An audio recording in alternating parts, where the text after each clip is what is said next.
Hi guys, welcome to our podcast, Chaos to Closing. It's episode 1. Can't believe we're finally doing this, Trudy. I know, it's been a long time in the making. I know, we've been talking about this for months and then we're like, you know what, let's just do it. Let's fire it up. If we don't do it now, when are we going to do it? Exactly. So I'm Danielle.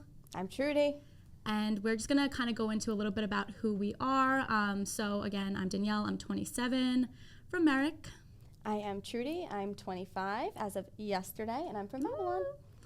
So basically, I got into real estate because I wanted to do something that was helpful to people. Prior to that, I worked at Microsoft for 5.5 years. I did their data and analytical marketing.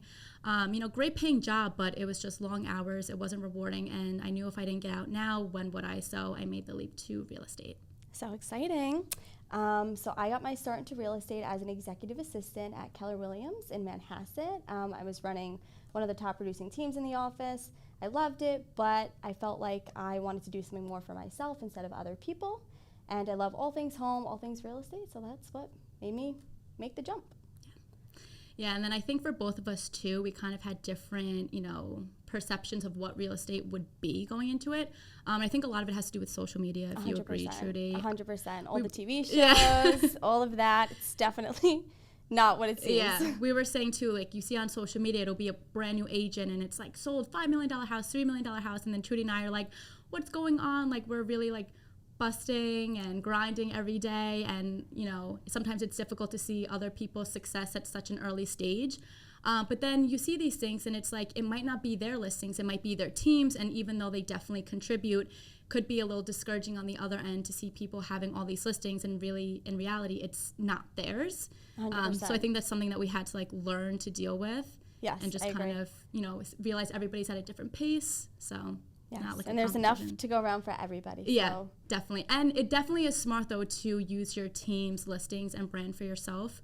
I know for us, we're on Next Move team at eXp Realty. So for us, when one of our teammates has a listing or helps someone on the buying end, we're always sharing it, cheering each other on. So it definitely does go a long way. Yeah, but I think that definitely ties into how it can be perceived differently because a lot of people, reach out to me too, just because I'm pushing out other people's listings. I have helped other agents host like their open houses and stuff.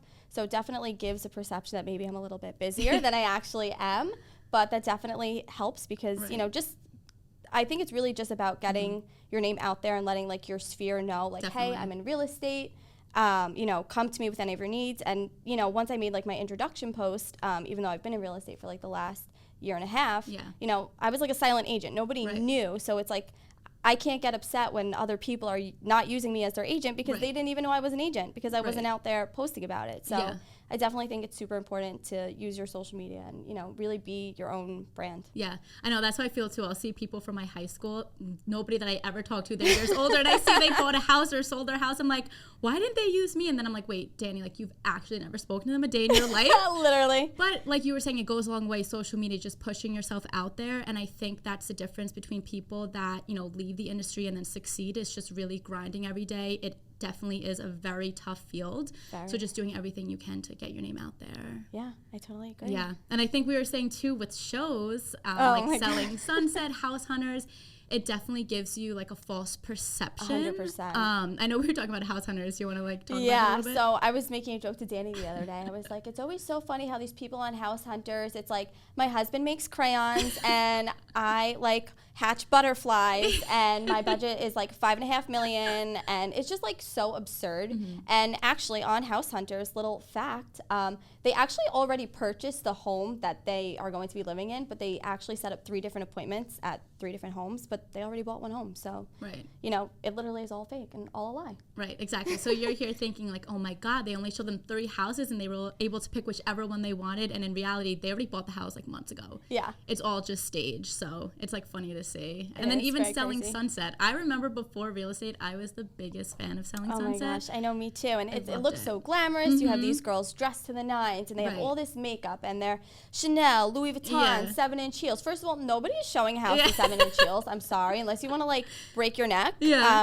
maybe, but it's just like not the truth. And actually a lot of them haven't even sold anything. Yeah, if you actually look, I saw a TikTok and it was so shocking because it actually showed that all of them only really sold like 1 or 2 houses in the past year, and honestly they're not even huge price points. I think Rochelle sold one that was like $500,000, which is not even a regular home here. Of course, some of them sell, multi-million. Yeah. But I know like Amanda, she doesn't even have her real estate license, which is why in the show she never sells anything, but they make her seem like she's an agent, and really she's just an interior designer. So it's little things like that where those listings, apparently they're not even theirs. So again, it just gives people like a false perception. It makes it seem like it's so easy. You just got to throw on a cute outfit and then you're good to go. You sell a house 1, 2, 3, and it's discouraging for new agents. And I think that's why a lot of people leave the business. Yeah. Because they're like, wow, what the heck? These girls, get all these listings handed to them. Even in like regular real estate, like here and stuff, a lot of people, do get things handed to them. People get things from like investors and people that they have connections with. Like, when you've been in the business for like 30, 40 years, of course, you've already like built up your sphere. And, you have all these people who, know people who are selling. And a lot of, at that point, your business becomes like a referral business. So, it takes a lot of time to really build up your business and get there, which I think is something that a lot of people should know going into it. Yeah, I agree. Because I think too, for us, like you'll see agents that are, a lot older than us and they're thriving, but then we have to remember like, hey, they started somewhere too. Yeah. They've been in the business for 30 plus years. Of course they're thriving. They have those connections and everything like that. I think that's why it's so important to realize like what you see on social media. I mean, even in life in general, you can see somebody on a beautiful yacht, but really they could be miserable. So everything's all perception. Definitely don't get discouraged with what other people are posting. At the end of the day, it's not a sprint, it's a marathon. So I like it. Gotta take your time, and we'll all get there as long as you put in the work. So, since it's October and you celebrated your birthday yesterday, October 1st, and my nephew, shout out Zachary, we both love fall, all spooky things. Spooky season. And if you can't tell, we have our matching sweaters. We went to Target. So we kind of wanted to do a little segment in October called Let's Get Spooky. And we kind of want to talk about famous haunted houses on Long Island and just dive into it. So this week, Trudy, you want to take it away what we're going to talk about? We are going to be talking about the Amityville Horror House, which I'm sure everybody has heard of. And you're kind of close to it, right? Yeah, so I live like 10 minutes away from it. I've actually visited it like a few times. I don't know if you have. I did. I remember I saw the movie when I was in elementary school, and I think my dad and stepmom, they were like, let's go see the Amityville Horror House. Like me and all my friends, we were like so excited. Meanwhile, it's literally, I mean, it is weird because it's facing the opposite way, but it's like just a house. But we were so excited. I know. It definitely gives like a, or maybe it's all in my head, like a little bit of like a spooky vibe. I did go at night, and I was parked across the street by the stop sign there. Definitely felt like I saw some things, but it was probably all in my head. It was probably just a leaf. It probably was like falling from the tree. Yeah. But yeah, it's definitely a little crazy living so close to, where like a big tragedy did happen. So I guess we'll kind of go into the background about it. Yeah. So we did a little bit of research. Of course, we saw the movie, but it was many moons ago. So basically the backstory of this house, for you guys that don't know it, basically there was a man named Ronald, and in 1974, he basically committed horrible crime, murdered his family. He claimed, I think, he heard voices or something telling him to do it. He was a little not cuckoo. Right in the head. But basically then after that, the Lutz family, they moved into this house, and they claimed too that there was like weird, unexpected things that happened. I think they said they heard voices. They were getting really bad paranormal sicknesses. Activity. Yeah. So they got really sick, and then eventually they moved. I think they still moved in Suffolk, right, to their in-laws. Yeah, I think they lived in Deer Park. Yes. So they moved to Deer Park, and then they ended up selling the house. But I think what was weird is, remember when we looked it up, the original address was like 112 Ocean Ave, and then they changed it. Yeah, so through the grapevine, this is all speculation, but I heard that they actually changed it to 108 because, so many people were going there all the time, constantly visiting. And, at the end of the day, yes, something did take place there, but people are living there. And, they don't want trespassers like on their property, trying to take pictures, videos. So I did hear that that's why they changed it, which would make sense. Yeah. But, house is in the same exact spot still. And it's only a few numbers off. So. Yeah, which is crazy. And then Trudy and I did a little bit of digging on MLS because we wanted to see like how many times has it sold recently. So this was the craziest part. Trudy and I were looking. The house sold in 2010 for what, like $900K? Yeah, 900,000. Then, just about. Yeah, and then in 2016, 2017, they relisted it, but it only sold for $605.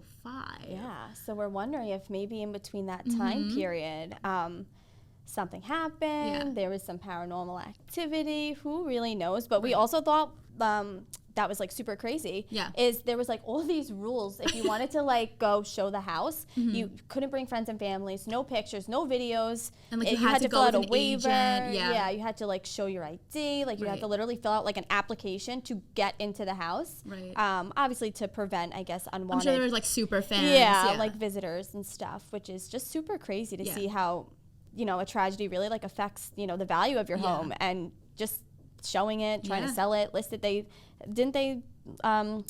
put on MLS quite a few times actually, and they kept taking it expiring. off. But then it was just so weird how it went from 900K and then a few years later it went to 605. And the market conditions were still fine at that time, Yeah. which is super crazy to think, you know, That's why we're like, did something $300,000. happen? Yeah, and there's only like limited pictures of the inside of the house, and they're all like from this one listing. Just no new pictures. Yeah.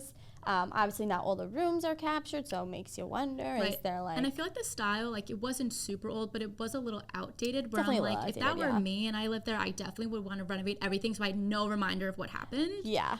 But I want to ask you this question. Okay. So if you were taking your buyer out and they're like, I really want to see this house, and then you looked and you're like, oh my God, it's the Amityville Horror House, you had to sign all these forms, would you be scared to take them? Like, what would you feel? Yeah, I would be terrified. Yeah. I'd probably bring like a bundle of sage with me so I could like sage myself once I get into the car and sage my buyers. Like some holy water? Yeah, a little something, because I don't know. I just, you know, it's so unfortunate what happened in that house, but you know, I definitely believe in like the afterlife and spirits and stuff like that. So who really knows, you know? I know, I agree. I feel like too, sometimes when there's like bad tormented spirits, I really do believe like they can follow you back. Yeah, I agree. So I feel like also in a way maybe it's good super fans couldn't go because maybe they wouldn't have been there for the right reasons. Yeah. But I mean, regardless, like you said, it still is a house, but I don't know, like would you even want to be neighbors with them? No, right? I wouldn't probably even want to live on the block or like any proximity. I don't know if you know, their little spirits are like out walking the streets. I know. You know? I also feel like too, it would be so annoying to have constant strangers prowling the property. I'm sure people go on their property to take pictures. Oh my gosh, yeah. Especially because the house is like sideways facing. Because when you, for those of you who haven't seen it, the front of the house is like sideways. So like all you see is kind of like the side of the house, not like the front door. Right. So the front door is like facing the neighbor's like side window. Yeah, which is like a little strange. But last time I was there, it was a few years ago. They had a bunch of like no trespassing signs, you know, no cameras, no videos. Yeah. Because I'm sure that's like obviously like a common problem. Oh wow, I didn't know that. Yeah, it's like not in my neck of the woods, so I've only been that one time, but I can only imagine, which is like super crazy. What makes it creepy. I know, it's like I feel like something like that, like you're setting yourself up to be haunted, like you're facing the opposite way, like what do you expect? But I mean, I think that's what we were talking about. It's so crazy that people still go and buy these houses knowing something crazy happened. Which I think is insane because I don't know if I would, but I think that's kind of bringing us up to our next little segment. We want to do a hot topics of the week. So inspired by this week with the Amityville Horror House, we want to know, would you live in a house that you knew tragedy took place, that if it was haunted, would there be a price that could maybe convince you? Trudy, what do you think? Personally, no, absolutely not. I would never live somewhere where tragedy took place. That does, you know, beg the question, what if you didn't know a tragedy took place there and then you end up purchasing a house and then you find out later, you know, like what do you do in that instance? I would probably sell my house. I just, like I said, believe in like spirits and stuff like that. I don't feel like I could ever comfortably live somewhere knowing that, you know, people have died in such a, you know, a horrible way. Like if you died of like natural causes, okay, fine. But yeah, if somebody like took you out, I don't want to be next. So. I don't want that bad juju. No, I agree. I don't think there could be any amount of money. Like even if they said, hey, you could have it for $5,000. Or if it was like my dream home, like I'd be like, we're going to build my dream home somewhere else. That's this what is not I'm happening. saying. Like I get if it's like the ideal location, the ideal price. I just don't think I could do it because I feel like you get what you pay for. Right. But some people love that. Like some, I'm sure the people who like moved in probably loved like paranormal stuff because I can't see any person who's not into paranormal stuff like choosing to live there. I mean, I'm sure it's fine, I just know if I heard is like it though? the attic creak or like my air a conditioning was too loud, floorboard, like I would be like freaked out. yeah, no, I feel like they'd like haunt me in my dreams. I know. And I think we were talking about too that Netflix show The Watcher, that house in Jersey. Yes, I think that it was supposed to be like $1 million house, and it sold for a ridiculous amount under because they just wanted to get rid of it. So I mean, I would be the same. I would be like, you know what, me too. like, I want nothing to do with it. Yeah, like I'm not living there. Exactly. Same. Yeah. So let us know what you would think. You can either comment below, DM us, let us know if you would live in a haunted house or if there's a price that could maybe convince you. But yeah, so that's kind of our first episode. Moving forward, we also want to hear from you guys. So we're also going to start a segment, Let's Get Real. So we're going to talk about everything that you guys have questions on, becoming an agent, you know, just questions about the housing market in general. Definitely want to hear from you guys. We're here to just kind of show you, again, the chaos. We'll give you the real version of everything. I think that's why Trudy and I wanted to start this podcast, because you see a lot of people who, they're like, I grinded from like 8 to 12. Like, yeah, or no, my favorite is like when they're like, every day is like a new opportunity, blah, blah, blah. And they're up at like 4 a.m. and like, don't go to bed at 10. Like, is that healthy? I agree. And I think people are like, you know what, just make your calls, do this, do that. But especially this market's tough. Like, we're witnessing it firsthand. So we just kind of want to get real with you guys, show you, you know, the good, the bad, the ugly, the pretty of real estate, and just be honest with you guys. Keep it real. Here to show you the chaos to closing. We're going to uncover all things real estate, the highs, the lows, and everything in between.